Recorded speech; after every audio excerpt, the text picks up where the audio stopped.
जब भी मैं अपने जीवन की खुशियों को गिनता हूं, कान्हा के लिए मेरा प्यार और बढ़ जाता है। और जब भी मैं अपने जीवन के संघर्षों को गिनता हूं, कान्हा के लिए मेरा विश्वास और बढ़ जाता है। नमस्ते, प्रणाम। आपके साथ मैं हूं आरजे कार्तिक। आप देख रहे हैं लर्निंग सीरीज सीखोगे नहीं तो जीतोगे कैसे। भगवान श्री कृष्ण की जीवन लीला से सीखने वाली 5 बड़ी बातें। प्रभु ने जो लीलाएं रची, उनसे 5 बड़े संदेश मिलते हैं। सबसे पहला कि जीवन में कर्मों का फल सबको भोगना पड़ता है। क्या आपने कभी विचार किया कि भगवान श्री कृष्ण क्यों अपने माता पिता को 14 वर्षों तक कारागार में ही छोड़कर आ गए? क्यों उनके माता पिता जेल में बंदी रहे जबकि उनका बेटा तो भगवान था?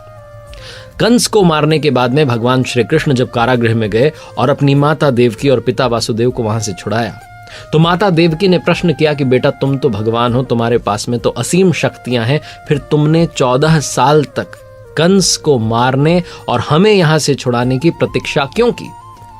तो भगवान श्री कृष्ण ने कहा कि माते क्षमा करें, क्या आपने मुझे पिछले जन्म में 14 साल के लिए वनवास नहीं भेजा था? तो माता देवकी आश्चर्यचकित हो गई। उन्होंने कहा, बेटा, ये कैसे संभव है? तो भगवान श्री कृष्ण ने याद दिलाया कि पिछले जन्म में आप माता कैकेयी थीं और आपके पति राजा दशरथ थे। माता देवकी ने और आश्चर्य से पूछा कि फिर महारानी कौशल्या कौन थी?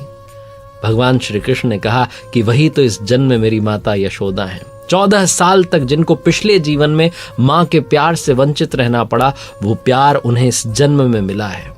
हर प्राणी को इस मृत्यु लोक में अपने कर्मों का फल भोगना ही पड़ता है।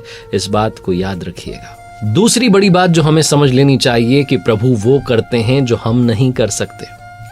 दुर्योधन सभी पांडवों को मार देना चाहता था। उसने लाक्षागृह में पांडवों को मारने की योजना बनाई थी और लाक्षागृह के उस षड्यंत्र से बचकर के पांडव निकल गए थे और वेश बदल करके वो जंगल में रह रहे थे। उस समय राजा द्रुपद ने अपनी बिटिया, अपनी बेटी राजकुमारी द्रौपदी का स्वयंवर रखा और इस आयोजन में पांडव भी ब्राह्मण के वेश में वहां पहुंच गए। उस स्वयंवर में भगवान श्री कृष्ण भी वहां थे और ब्राह्मणों के रूप में जब पांडव आए तो भगवान श्री कृष्ण ने उन्हें पहचान लिया। स्वयंवर में शर्त रखी गई थी कि योद्धा को भूमि पर जो रखा हुआ है पात्र, उसमें जो पानी भरा हुआ है, उस पानी में देख करके जो छत पर घूम रही है मछली, उसकी आंख पर निशाना लगाना है। जो योद्धा ये शर्त पूरी कर देगा, उससे द्रौपदी का विवाह तय होना था। और जब अर्जुन इस प्रतियोगिता में शामिल होने पहुंचे तो भगवान श्री कृष्ण ने उन्हें समझाया कि मछली की आंख में निशाना कैसे लगाना है। पूरी की पूरी विधि जो है भगवान श्री कृष्ण ने अर्जुन को समझा दी। तो अर्जुन ने हंस करके कहा कि अगर सब कुछ मुझे ही करना है तो आपकी क्या आवश्यकता है? भगवान श्री कृष्ण ने कहा कि तुम सिर्फ वो करो जो तुम्हारे वश में है और मैं वो करूंगा जो तुम्हारे वश में नहीं है। अर्जुन ने कहा, वो क्या है?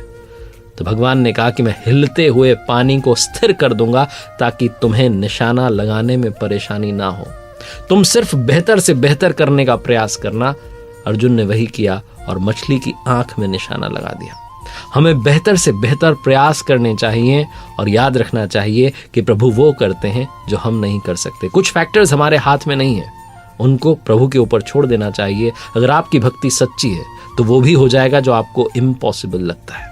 तीसरी बड़ी बात जो हमें सीख लेनी चाहिए कि प्रभु की भक्ति निश्चल होती है, निष्कपट होती है, असीम प्रेम और असीम श्रद्धा से होती है। कहीं भी मन में कोई छल कपट नहीं होना चाहिए। प्रभु के लिए असीम श्रद्धा होनी चाहिए। भगवान श्री कृष्ण के बारे में जब दुनिया में चर्चा होती थी, ब्रह्मांड में चर्चा होती थी, तो लोग कहते थे कि इनका सबसे बड़ा भक्त कौन है? तो एक ही उत्तर मिलता था, राधा रानी सबसे बड़ी भक्त हैं भगवान श्री कृष्ण की। हर कोई इस बात से सहमत था, लेकिन नारद जी को लगता था कि ये बात सही नहीं है। नारद जी को लगता था कि मैं सबसे बड़ा भक्त हूं, राधा रानी कैसे सबसे बड़ी भक्त हो सकती हैं? तो एक बार नारद जी भगवान श्री कृष्ण से मिलने के लिए द्वारकापुरी पहुंचे और जैसे ही नारद जी को आता हुआ देखा तो भगवान श्री कृष्ण ने अपना सिर पकड़ करके वो बैठ गए और सिर पकड़ा हुआ था। जैसे ही नारद जी आए, उन्होंने प्रणाम किया और पूछा कि आपने सिर क्यों पकड़ा हुआ है? तो भगवान श्री कृष्ण ने कहा कि आज सिर में बहुत पीड़ा हो रही है, बहुत दर्द हो रहा है। तो नारद जी ने पूछा कि क्या उपाय है, कैसे ठीक हो सकता है? तो प्रभु ने कहा कि मेरा सबसे बड़ा भक्त, मेरा परम भक्त जो है, अगर वो अपने चरण धोकर के जो पानी, जो चरण अमृत है मुझे पिला देता है तो मेरा सिर दर्द ठीक हो जाएगा। अब नारद जी जो है चक्कर में पड़ गए। उन्हें लगा कि मैं सबसे बड़ा कृष्ण भक्त तो हूँ, प्रभु भक्त तो हूँ, लेकिन मैं अपने पैर धोकर के, चरण धोकर के, वो जो पानी है, वो जो चरण अमृत है, अगर प्रभु को पिलाऊंगा तो मुझे नरक जाने का पाप मिलेगा।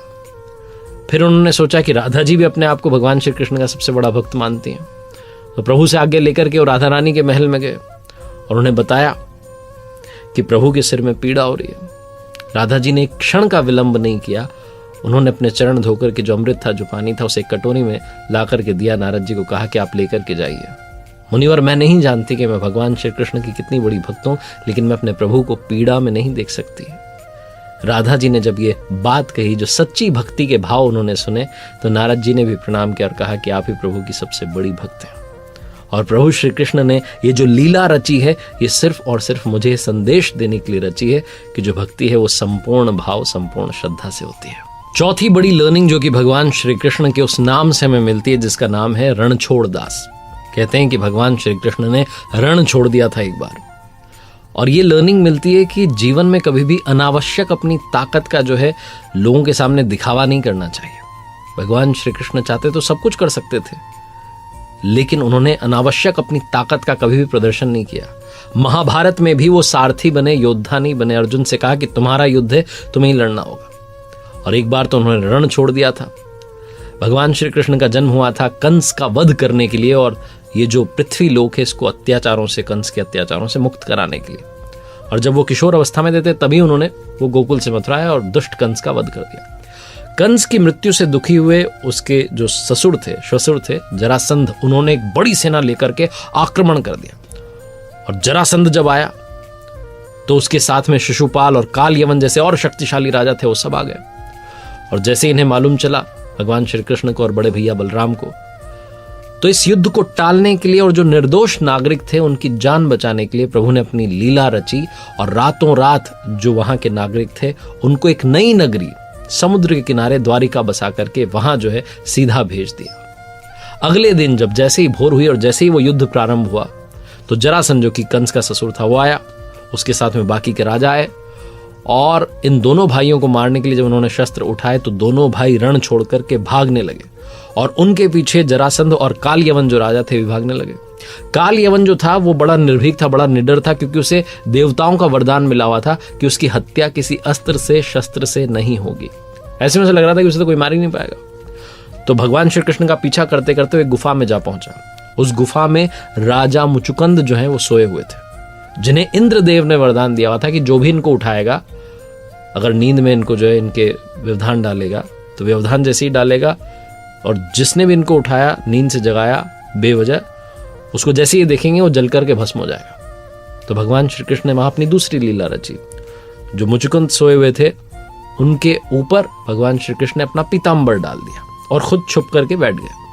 काल यवन जैसे ही वहां पहुंचा तो उसे लगा कि भगवान श्री कृष्ण जो है सोए हुए हैं, तो उठाने के लिए उसने एक लात मारी, और जैसे ही निद्रा खुली राजा मुचुकुंद की, उन्होंने जैसे ही देखा काल यवन को, इंद्रदेव का वरदान था, काल यवन जल करके भस्म हो गया। और उसके बाद राजा मुचुकुंद को भगवान ने अपने चतुर्भुज रूप में दर्शन दिया और मोक्ष का उनको वरदान दे दिया। जो जरासंध था उसको भी उन्होंने भीम के द्वारा उसका वध करवाया। तो भगवान श्री कृष्ण ने यहाँ पर 2-3 बातें और समझाई कि देवताओं के वरदान का भी उन्होंने मान रखा, और युद्ध से भाग करके उन्होंने बताया कि निर्दोष नागरिकों की भी जान बचाई जा सकती है, और बेवजह अनावश्यक अपनी ताकत का प्रदर्शन नहीं करना चाहिए। और 5वीं बड़ी लर्निंग जो कि मिलती है, मद से दूर रहना चाहिए, यानी कि ईगो से, अहंकार से दूरी बना के रखनी चाहिए। भगवान श्री कृष्ण की एक रानी जिनका नाम था सत्यभामा, और भगवान श्री कृष्ण एक बार उनके साथ सिंहासन पर विराजमान थे, और उनके आसपास ही गरुड़ जी थे, सुदर्शन चक्र था, बहुत तेज जो है दिखाई पड़ रहा था। तो पास में बैठी हुई सत्यभामा ने भगवान श्री कृष्ण से बातों बातों में प्रश्न किया कि हे प्रभु, जो आपने त्रेता युग में राम अवतार लिया था, तो आपकी पत्नी सीता थी, क्या वो मुझसे भी अधिक सुंदर थी? तो भगवान समझ गए कि इनको घमंड हो चुका है, अहंकार आ चुका है। तब गरुड़ जी ने कहा कि प्रभु, क्या कोई मुझसे भी तेज उड़ सकता है, तीव्र उड़ सकता है? सुदर्शन चक्र भी चुप नहीं रहा। उसने कहा कि प्रभु, क्या मैंने आपको इतने युद्धों में विजय दिलाई है, क्या मुझसे भी कोई शक्तिशाली है? तो भगवान श्री कृष्ण तो समझ गए कि तीनों को जो है अहंकार हो चुका है। तो उन्होंने कहा कि एक काम कीजिए, आप हनुमान जी के पास जाइए और उनसे कहना कि उनके जो प्रभु हैं श्री राम और माता सीता, वो प्रतीक्षा कर रहे हैं। इसके बाद प्रभु ने सत्यभामा जो रानी थी उनसे कहा कि आप माता सीता के रूप में तैयार रहिए, और स्वयं उन्होंने प्रभु श्री राम का अवतार ले लिया। और सुदर्शन चक्र से कहा कि आप जो द्वार है, मुख्य द्वार, वहां पर पहरा दीजिएगा, बिना मेरी आज्ञा के कोई भी प्रवेश नहीं करना चाहिए। जब गरुड़ जी पहुंचे हनुमान जी के पास और उनसे कहा कि प्रभु का संदेशा है, प्रभु श्री राम माता सीता आपकी प्रतीक्षा कर रहे हैं, तो हनुमान जी ने कहा गरुड़ जी को कि आप चलिए, मैं आता हूं। अब गरुड़ जी को लग रहा था कि वृद्ध हो गए, ये कहाँ आएंगे मुझसे पहले, मैं ही पहले पहुंचूंगा। तो जैसे ही वो पहुंचे तो जाकर के देखा कि हनुमान जी तो उनसे पहले ही द्वारका में पहुंच चुके हैं और प्रभु श्री राम के चरणों में बैठे हैं। गरुड़ जी का जो घमंड था टूट गया। तो प्रभु ने पूछा हनुमान जी से कि तुम महल में प्रवेश कैसे कर पाए, क्या आपको मुख्य द्वार पर सुदर्शन चक्र ने रोका नहीं? तो हनुमान जी ने अपने मुंह में से उस सुदर्शन चक्र निकाला और कहा कि ये मुझे अंदर आते समय रोक रहा था, लेकिन मैंने इसे अपने मुख में रख लिया। सुदर्शन चक्र का भी जो घमंड था वो टूट गया। गरुड़ जी को लगता था मैं तीव्र गति से उड़ता हूं, वो भी टूट गया। और फिर हनुमान जी ने कहा कि प्रभु एक बात समझ में नहीं आई, माता सीता की जगह आपने किसी दासी को आज अपने पास क्यों बैठा रखा है? सत्यभामा रानी का भी जो घमंड था वो टूट गया। प्रभु ने सबको बता दिया कि मेरी लीला थी, बस अहंकार मत करना, अहंकार से बुरी कोई वस्तु नहीं होती। ये 5 लीलाएं, 5 कथाएं जो जीवन में बहुत बड़े मैसेजेस देती हैं। आई रियली होप कि आपको ये पसंद आई होंगी, आपने इनसे काफी कुछ सीखा होगा। प्रभु श्री कृष्ण की असीम कृपा सब भक्तों पर बनी रहे। देखते रहिए हर सोमवार सुबह 9:30 बजे मेरे साथ एक नई कहानी, हर शुक्रवार सुबह 9:30 बजे लर्निंग सीरीज का एक नया वीडियो।